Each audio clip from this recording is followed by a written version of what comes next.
Bonjour, on se retrouve dans le cadre de notre calendrier de l'Avent et aujourd'hui on va parler des téléphones portables. Donc c'est la troisième vidéo que nous vous proposons sur les ondes électromagnétiques.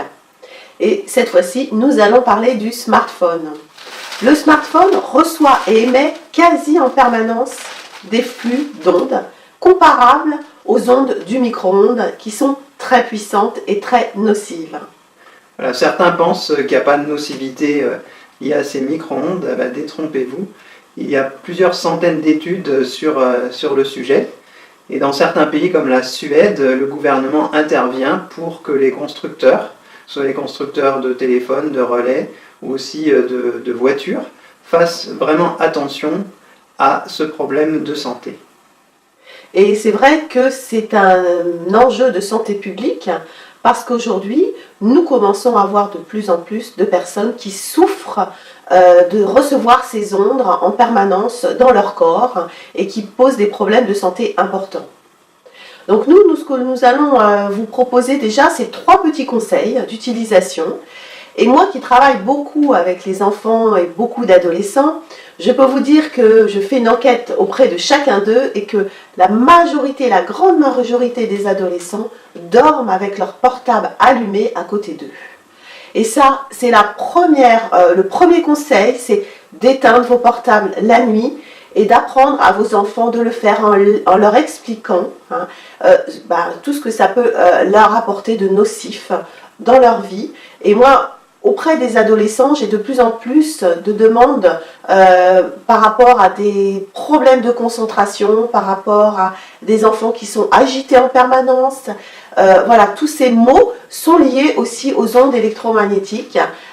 Et du coup, je vous conseille, vous en tant que parents, de leur apprendre. Et aussi pour vous de montrer l'exemple, bien sûr, ça va de soi. Après, le deuxième conseil, c'est surtout de ne pas mettre votre téléphone à l'oreille. Pourquoi? Parce que vous avez les ondes qui directement rentrent à l'intérieur de votre tête et va émettre directement sur votre cerveau. N'oubliez pas que dans votre cerveau, il y a beaucoup de liquide, de l'eau, et les ondes vont se réfugier surtout dans les liquides. Donc ça veut dire qu'en permanence, vous recevez ces ondes. La troisième solution, donc j'ai pas dit, mais du coup, bien sûr, vous utilisez soit le casque, l'écouteur, ou soit vous mettez aussi... Oui, ce qu'on vous préconise, c'est plutôt même de téléphoner, bien sûr, quand vous n'êtes pas dans un lieu public, mais de téléphoner avec le haut-parleur et le micro. Parce qu'en fait, un casque, finalement, ça fait un phénomène d'antenne. Donc il faut savoir qu'il y a des perturbations aussi liées au casque. Donc le mieux, c'est de téléphoner en parlant avec le téléphone. Quand vous êtes seul, parce que beaucoup de personnes font ça au milieu de tout le monde, et du coup, ça peut être très désagréable pour les autres. Et le casque est possible, mais c'est un moindre mal. Et d'autre part, le troisième conseil d'utilisation, c'est de ne pas utiliser ça en voiture et en train. Pourquoi? Olivier va vous l'expliquer. Pour 2 raisons principales. C'est que d'une part, le train ou la voiture se déplace, donc votre téléphone en permanence se recale sur des réseaux, et donc en cherchant les réseaux, il émet de façon très forte, donc ça c'est le premier point. Et le deuxième point aussi, c'est que vous êtes dans un environnement métallique, ce qu'on appelle une cage de Faraday, et qui fait que les ondes en fait restent bloquées, enfermées à l'intérieur, donc ça fait comme une caisse de résonance.